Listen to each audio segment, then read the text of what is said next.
আজ আমরা দাড়িশূন্য রুটির পর্বের পবিত্র সভায় এসেছি। আজ আসুন উপদেশের এই শিরোনামের দ্বারা ঈশ্বরের বাক্য অধ্যয়ন করব, ক্রুশের উপর খ্রিস্টের দুঃখ ভোগ। আজ হল দাড়িশূন্য রুটির পর্ব, যখন আমরা খ্রিস্টের দুঃখকে স্মরণ করি। খ্রিস্টের দুঃখের কারণ কি ছিল? সমস্ত ক্ষেত্রেই একটা কারণ এবং তার প্রভাব থাকে। কারণটা কি ছিল যে যিশুকে ক্রুশবিদ্ধ হতেই হয়েছিল? বাইবেলে এর সম্বন্ধে আমাদের একটা উত্তর খোঁজা উচিত। আমরা নবী যিশাইয়ের উত্তরের দিকে দেখলে আমাদের পাপ এবং অপরাধের কারণে খ্রিস্টকে কষ্টভোগ করতেই হয়েছিল। এই দাড়িশূন্য রুটির পর্বের দ্বারা আমাদের স্বর্গীয় পিতা এবং স্বর্গীয় মাতার বলিদানের দিকে ফিরে দেখা উচিত। সঠিকভাবে তাদের প্রেমকে উপলব্ধি করার পরে সমরিয়া এবং পৃথিবীর প্রান্ত পর্যন্ত ঈশ্বরের প্রেম ভাগ করার দ্বারা আমাদের অবশ্যই হারানো ভাই ও বোনেদের খোঁজা দরকার, ঠিক যেমন ঈশ্বর আমাদের শিখিয়েছেন। আসুন দেখি লুক 22 অধ্যায় 19 থেকে 20 পদ। পরে তিনি রুটি লইয়া ধন্যবাদ পূর্বক ভাঙিলেন এবং তাহাদিগকে দিলেন, বলিলেন, ইহা আমার শরীর, যাহা তোমাদের নিমিত্ত দেওয়া যায়, ইহা আমার স্মরণার্থে করিও। আর সেই রূপে তিনি ভোজন শেষ হইলে পানপাত্রটি লইয়া কহিলেন, এই পানপাত্র আমার রক্তে নূতন নিয়ম, যে রক্ত তোমাদের নিমিত্ত পাতিত হয়। 2000 বছর আগে ঈশ্বর শাস্ত্র দ্বারা বিভিন্ন ঘটনাকে দেখিয়েছেন, যা পবিত্র নিস্তার পর্বের দিনের পরে দাড়িশূন্য রুটির সময় ঘটেছিল। পিতর যিশুকে 3 বার অস্বীকার করেছিলেন এবং অন্য সমস্ত শিষ্যরা যিশুকে ছেড়ে চলে গিয়েছিল।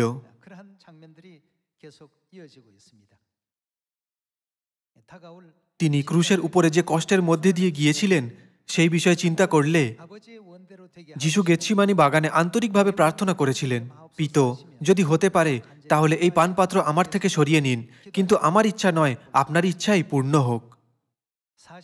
আমরা 47 পদের দিকে দেখলে ইস্করিয়তীয় জিহুদা যিশুর সাথে বিশ্বাসঘাতকতা করেছিল এবং চুম্বন করেছিল। আপনারা দেখতে পাচ্ছেন যে পিতর যিশুকে 3 বার অস্বীকার করায় তিনি কতটা দুঃখ পেয়েছিলেন। এখন আসুন 66 পদ দেখি। লুক 22 অধ্যায় 66 পদ। যখন দিন হইল, তখন লোকেদের প্রাচীন বর্গের সমাজ, প্রধান যাজকেরা ও অধ্যাপকগণ একত্র হইল এবং আপনাদের সবার মধ্যে তাহাকে আনাইল আর বলিল, তুমি যদি সেই খ্রিস্ট হও তবে আমাদিগকে বলো। তিনি তাহাদিগকে কহিলেন, যদি তোমাদিগকে বলি তোমরা বিশ্বাস করিবে না, আর যদি তোমাদিগকে জিজ্ঞাসা করি তোমরা উত্তর দিবে না। কিন্তু এখন অবধি মনুষ্যপুত্র ঈশ্বরের পরাক্রমের দক্ষিণ পার্শ্বে উপবিষ্ট থাকিবে। তখন সকলে বলিল, তবে তুমি কি ঈশ্বরের পুত্র? তিনি তাহাদিগকে কহিলেন, তোমরাই বলিতেছ যে আমি সেই। তখন তাহারা বলিল, আর সাক্ষ্যের আমাদের কি প্রয়োজন? আমরা আপনারাই তো ইহার মুখে শুনিলাম। এই পরিস্থিতিতে একদল লোক যারা যিশুকে বিশ্বাস করতে পারেনি, তারা তাকে অনেকবার ধরতে চেষ্টা করেছিল। শেষে তিনি পন্তীয় পিলাতের সামনে বিচারে দাঁড়িয়েছিলেন এবং বারাব্বা নামক হত্যাকারীর থেকেও খারাপ শাস্তি পেয়েছিলেন, যেমনটা আমরা লুক 23 অধ্যায় দেখতে পারি। আসুন 26 পদ দেখি। পরে তাহারা তাহাকে লইয়া যাইতেছে, ইতিমধ্যে সিমন নামে একজন কুরিনীয় লোক পল্লীগ্রাম হইতে আসিতেছিল। তাহারা তাহাকে ধরিয়া তাহার স্কন্ধে ক্রুশ রাখিল, যেন সে যিশুর পশ্চাৎ পশ্চাৎ তাহা বহন করে। আর অনেক লোক তাহার পশ্চাৎ পশ্চাৎ চলিল এবং অনেকগুলি স্ত্রী লোক ছিল, তাহারা তাহার জন্য হাহাকার ও বিলাপ করিতেছিল। কিন্তু যিশু তাহাদের দিকে ফিরিয়া কহিলেন, ওগো জেরুজালেমের কন্যাগণ, আমার জন্য কাঁদিও না, বরং আপনাদের এবং আপন আপন সন্তান সন্ততির জন্য কাঁদো। কেননা দেখো, এমন সময় আসিতেছে যে সময় লোকে বলিবে, ধন্য সেই স্ত্রীলোক যাহারা বন্ধা, যাহাদের উদর কখনো প্রসব করে নাই, যাহাদের স্তন কখনো দুগ্ধ দেয় নাই। সেই সময় লোকেরা পর্বতগণকে বলিতে আরম্ভ করিবে, আমাদের উপরে পড়ো, এবং উপপর্বতগণকে বলিবে, আমাদিগকে ঢাকিয়া রাখো। কারণ লোকেরা সরস বৃক্ষের প্রতি যদি এমন করে, তবে শুষ্ক বৃক্ষে কি না ঘটিবে। আরো দুইজন দুষ্কর্মকারী হত হইবার জন্য তাহার সঙ্গে নীত হইল। পরে মাথার খুলি নামক স্থানে গিয়া তাহারা তথায় তাহাকে এবং সেই দুই দুষ্কর্মকারীকে ক্রুশে দিল, একজনকে তাহার দক্ষিণ পার্শ্বে ও অন্যজনকে বাম পার্শ্বে রাখিল। তখন যীশু কহিলেন, পিত, ইহাদিগকে ক্ষমা করো, কেননা ইহারা কি করিতেছে তাহা জানে না। পরে তাহারা তাহার বস্ত্রগুলি বিভাগ করিয়া গুলিবাট করিল। লোকসমূহ দাঁড়াইয়া দেখিতেছিল। অধ্যক্ষেরাও তাহাকে উপহাস করিয়া বলিতে লাগিল, ওই ব্যক্তি অন্য অন্য লোককে রক্ষা করিত, যদি ও ঈশ্বরের সেই খ্রিস্ট তাহার মনোনীত হয়, আপনাকে রক্ষা করুক। আর সেনাগণও তাহাকে বিদ্রুপ করিল। নিকটে গিয়া তাহার কাছে অম্লরস লইয়া বলিতে লাগিল, তুমি যদি জিহুদীদের রাজা হও, তবে আপনাকে রক্ষা করো। আর তাহার ঊর্ধ্বে এই অধিলিপি ছিল, এ ব্যক্তি জিহুদীদের রাজা। আর যে দুই দুষ্কর্মকারীকে ক্রুশে টাঙানো গিয়েছিল, তাহাদের মধ্যে একজন তাহাকে নিন্দা করিয়া বলিতে লাগিল, তুমি নাকি সেই খ্রিস্ট, আপনাকেও আমাদিগকে রক্ষা করো। কিন্তু অন্যজন উত্তর দিয়া তাহাকে অনুযোগ করিয়া কহিল, তুমি কি ঈশ্বরকেও ভয় করো না? তুমি তো একই দণ্ড পাইতেছ, আর আমরা ন্যায়সঙ্গত দণ্ড পাইতেছি, কারণ যাহা যাহা করিয়াছি তাহারই সমুচিত ফল পাইতেছি। কিন্তু ইনি অপকার্য কিছুই করেন নাই।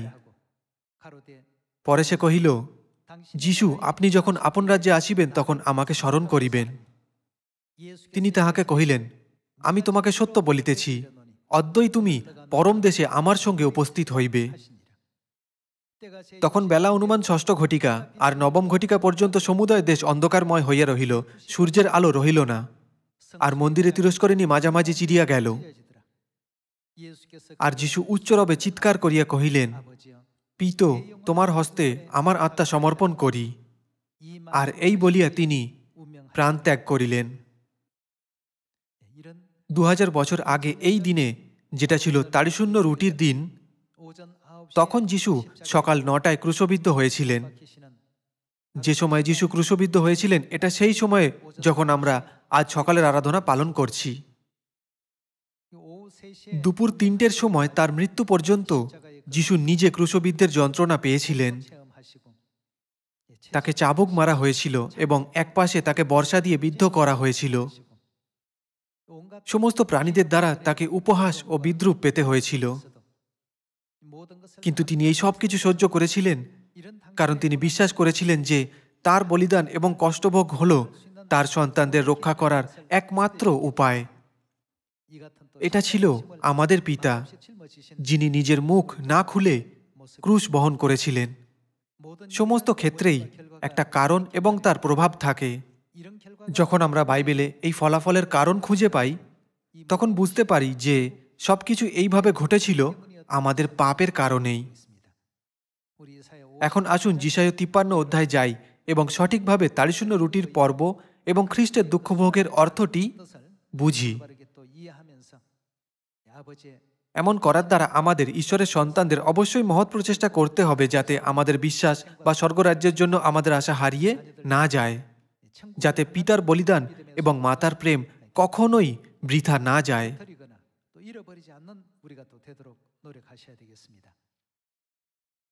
যিশায়া ৫৩ অধ্যায় ১ পদ, আমরা যাহা শুনিয়াছি তাহা কে বিশ্বাস করিয়াছে? সদাপ্রভুর বাহু কাহার কাছে প্রকাশিত হইয়াছে? কারণ তিনি তাহার সম্মুখে চারার ন্যায় এবং শুষ্ক ভূমিতে উৎপন্ন মূলের ন্যায় উঠিলেন। তাহার এমন রূপ কি শোভা নাই যে তাহার প্রতি দৃষ্টি করি, এবং এমন আকৃতি নাই যে তাহাকে ভালোবাসি। তিনি অবজ্ঞাত ও মনুষ্যদের ত্যায্য, ব্যথার পাত্র ও যাতনা পরিচিত হইলেন। লোকে যাহা হইতে মুখ আচ্ছাদন করে, তাহার ন্যায় তিনি অবজ্ঞাত হইলেন, আর আমরা তাহাকে মান্য করি নাই। সত্য, আমাদের যাতনা সকল তিনি তুলিয়া লইয়াছেন, আমাদের ব্যথা সকল তিনিই বহন করিয়াছেন। তবু আমরা মনে করিলাম তিনি আহত, ঈশ্বর কর্তৃক প্রহারিত ও দুঃখার্ত। কিন্তু তিনি আমাদের অধর্মের নিমিত্ত বিদ্ধ, আমাদের অপরাধের নিমিত্ত চূর্ণ হইলেন। আমাদের শান্তিজনক শাস্তি তাহার উপরে বর্তিল, এবং তাহার ক্ষত সকল দ্বারা আমাদের আরোগ্য হইল। আমরা সকলে মেষগণের ন্যায় ভ্রান্ত হইয়াছি, প্রত্যেকে আপন আপন পথের দিকে ফিরিয়াছি, আর সদাপ্রভু আমাদের সকলকার অপরাধ তাহার উপরে বর্তাইয়াছেন। তিনি উপদ্রুত হইলেন, তবু দুঃখভোগ স্বীকার করিলেন, তিনি মুখ খুলিলেন না। মেষশাবক যেমন হত হইবার জন্য নীত হয়, মেষি যেমন লোমচ্ছেদকের সম্মুখে নীরব হয়, সেই রূপে তিনি মুখ খুলিলেন না। তিনি উপদ্রব ও বিচার দ্বারা অপনীত হইলেন। তৎকালীয়দের মধ্যে কে ইহা আলোচনা করিল যে তিনি জীবিতদের দেশ হইতে উচ্ছিন্ন হইলেন? আমার জাতির অধর্ম প্রযুক্তই তাহার উপরে আঘাত পড়িল। আর লোকে দুষ্টগণের সহিত তার কবর নিরূপণ করিল এবং মৃত্যুতে তিনি ধনবানের সঙ্গী হইলেন। যদিও তিনি দৌরাত্ম্য করেন নাই, আর তাহার মুখে ছল ছিল না, তথাপি তাহাকে চূর্ণ করিতে সদাপ্রভুরই মনোরথ ছিল। তিনি তাহাকে যাতনাগ্রস্ত করিলেন। তাহার প্রাণ যখন দোষার্থক বলি উৎসর্গ করিবে, তখন তিনি আপন বংশ দেখিবেন, দীর্ঘায়ু হইবেন, এবং তাহার হস্তে সদাপ্রভুর মনোরথ সিদ্ধ হইবে। তিনি আপন প্রাণের শ্রমফল দেখিবেন, তৃপ্ত হইবেন। আমার ধার্মিক দাস আপনার জ্ঞান দিয়া অনেককে ধার্মিক করিবেন, এবং তিনি তাহাদের অপরাধ সকল বহন করিবেন। এই জন্য আমি মহান দিগের মধ্যে তাহাকে অংশ দিব।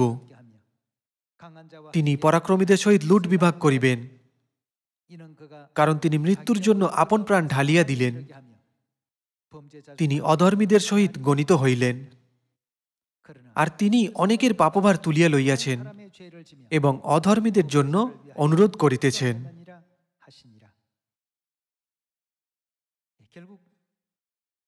যেমন যিশায়া 53 অধ্যায় ব্যাখ্যা করা আছে, আমাদের অপরাধের কারণেই যিশুকে ক্রুশবিদ্ধ হতেই হয়েছিল। বাইবেল আমাদের শিক্ষা দেয় যে এই পরিণতি আমাদের পাপের কারণেই হয়েছিল। আমাদের অবশ্যই সিওনের সেই সন্তান হতে হবে যারা সর্বদা স্মরণে রাখবে যে কেন স্বর্গীয় পিতা ও স্বর্গীয় মাতা বলিদান দিয়েছেন এবং এই ধরনের কষ্টের মধ্যে দিয়ে গিয়েছেন। ক্রুশের উপরের যন্ত্রণাকে যদি আমরা উপলব্ধি না করি, তাহলে আমরা আমাদের বিশ্বাসকে অবহেলা করে ফেলব। পিতা ও মাতার দেওয়া প্রেমের মূল্য আমরা উপলব্ধি করতে না পারলে, তখন আমরা আমাদের বিশ্বাসের জীবনে ঘুরে বেড়াতে থাকব। এটা ঘটা থেকে প্রতিরোধ করার জন্য আমাদের অবশ্যই নিজেদের বিশ্বাসের দিকে ফিরে তাকিয়ে পবিত্র তারিশূন্য রুটির পর্ব পালন করতে হবে। প্রথম যোহন 4 অধ্যায় দেখার দ্বারা আসুন সিওনের সেই সন্তান হই যারা সেই ঈশ্বরের চমৎকার অনুগ্রহকে কখনো বিশ্বাসঘাতকতা করে না, যিনি আমাদের বিচারে না এনে গম্ভীর পাপকে ক্ষমা করেছেন। আসুন দেখি প্রথম যোহন 4 অধ্যায় 7 পদ। প্রিয়তমেরা, আইসো আমরা পরস্পরকে প্রেম করি, কারণ প্রেম ঈশ্বরের, এবং যে কেহ প্রেম করে সে ঈশ্বর হইতে জাত এবং ঈশ্বরকে জানে। যে প্রেম করে না সে ঈশ্বরকে জানে না, কারণ ঈশ্বর প্রেম। আমাদিগেতে ঈশ্বরের প্রেম ইহাতেই প্রকাশিত হইয়াছে যে ঈশ্বর আপনার একজাত পুত্রকে জগতে প্রেরণ করিয়াছেন, যেন আমরা তাহা দ্বারা জীবন লাভ করিতে পারি। আমাদের রক্ষা করার জন্য খ্রিস্টকে হিংসাত্মকভাবে চাবুক মারা হয়েছিল। সমস্ত প্রাণীদের দ্বারা তিনি বিদ্রূপ ও উপহাস পেয়েছিলেন, এবং একটি বর্ষা দ্বারা তার কুক্ষিদেশ বিদ্ধ করা হয়েছিল। এমনকি ক্রুশবিদ্ধ হওয়ার যন্ত্রণাকেও তিনি এড়িয়ে যাননি, কিন্তু সব সহ্য করেছিলেন। অবশেষে আমাদের জীবিত রাখার তার মহান প্রেমের কারণেই তিনি এই সমস্ত কিছু সহ্য করেছিলেন, যেমন প্রথম যোহন 4 অধ্যায় দ্বারা দেখানো হয়েছে। আমি বিশ্বাস করি আমরা সিওনের সন্তানেরা অবশ্যই খ্রিস্টের এই প্রেম ও বলিদানকে আমাদের হৃদয়ের গভীরে গেঁথে রাখব। আসুন 10 পদ থেকে দেখি। ইহাতেই প্রেম আছে, আমরা যে ঈশ্বরকে প্রেম করিয়াছিলাম তাহা নয়, কিন্তু তিনি আমাদিগকে প্রেম করিলেন এবং আপন পুত্রকে আমাদের পাপার্থক প্রায়শ্চিত্ত হইবার জন্য প্রেরণ করিলেন। প্রিয়তমেরা, ঈশ্বর যখন আমাদিগকে এমন প্রেম করিয়াছেন, তখন আমরাও পরস্পর প্রেম করিতে বাধ্য। ঈশ্বরকে কেহ কখনো দেখে নাই, যদি আমরা পরস্পর প্রেম করি তবে ঈশ্বর আমাদিগেতে থাকেন এবং তাহার প্রেম আমাদিগেতে সিদ্ধ হয়। ইহাতে আমরা জানি যে আমরা তাহাতে থাকি এবং তিনি আমাদিগেতে থাকেন, কারণ তিনি আপন আত্মা আমাদিগকে দান করিয়াছেন। আর আমরা দেখিয়াছি ও সাক্ষ্য দিতেছি যে পিতা পুত্রকে জগতের ত্রাণকর্তা করিয়া প্রেরণ করিয়াছেন। যে কেহ স্বীকার করিবে যে যীশু ঈশ্বরের পুত্র, ঈশ্বর তাহাতে থাকেন এবং সে ঈশ্বরে থাকে। আর ঈশ্বরের যে প্রেম আমাদিগেতে আছে তাহা আমরা জানি ও বিশ্বাস করিয়াছি। ঈশ্বর প্রেম, আর প্রেমে যে থাকে সে ঈশ্বরে থাকে এবং ঈশ্বর তাহাতে থাকেন। ইহাতেই প্রেম আমাদের সঙ্গে সিদ্ধ হইয়াছে, যেন বিচার দিনে আমাদের সাহস লাভ হয়। কেননা তিনি যেমন আছেন আমরাও এই জগতে তেমনই আছি। প্রেমে ভয় নাই, বরং সিদ্ধ প্রেম ভয়কে বাহির করিয়া দেয়। কেননা ভয় দ্বন্দ্বযুক্ত, আর যে ভয় করে সে প্রেমে সিদ্ধ হয় নাই। আমরা প্রেম করি কারণ তিনি প্রথমে আমাদিগকে প্রেম করিয়াছেন। যদি কেহ বলে আমি ঈশ্বরকে প্রেম করি আর আপন ভ্রাতাকে ঘৃণা করে, সে মিথ্যাবাদী। কেননা যাহাকে দেখিয়াছে আপনার সেই ভ্রাতাকে যে প্রেম না করে, সে যাহাকে দেখে নাই সেই ঈশ্বরকে প্রেম করিতে পারে না। আর আমরা তাহা হইতে এই আজ্ঞা পাইয়াছি যে ঈশ্বরকে যে প্রেম করে সে আপন ভ্রাতাকেও প্রেম করুক। তাড়িশূন্য রুটির পর্ব যা আজ আমরা পালন করছি, তার দ্বারা আমরা বুঝতে সক্ষম হয়েছি যে ঈশ্বর কখনো ক্রুশের যন্ত্রণাকে এড়িয়ে যাননি, কিন্তু আমাদের রক্ষা করার জন্য তা সহ্য করেছিলেন। যিশায় এবং প্রথম যোহনে লিখিত বাক্যের দ্বারা আমরা পিতার প্রেম ও বলিদানের একটা ঝলক পেতে পারছি। আমি আন্তরিকভাবে আশা করছি আমরা আমাদের পুরো মন ও হৃদয়ের সাথে ক্রমাগত অনন্ত স্বর্গরাজ্যের দিকে দৌড়াবো এবং শেষ পর্যন্ত বিশ্বাস ধরে রাখব, যাতে সেই প্রেম যা ঈশ্বর আমাদের দিয়েছেন তা যেন কখনো বৃথা না হয়। ক্রুশের উপর দেখানো ঈশ্বরের প্রেম প্রাপ্ত করার পরে আসুন আমরা আরও একবার তাড়িশূন্য রুটির পর্বের অর্থটি খোদাই করে রাখি এবং খ্রিস্টের মহান বলিদান ও প্রেমকে আমাদের হৃদয়ের গভীরে অঙ্কিত করে রাখি।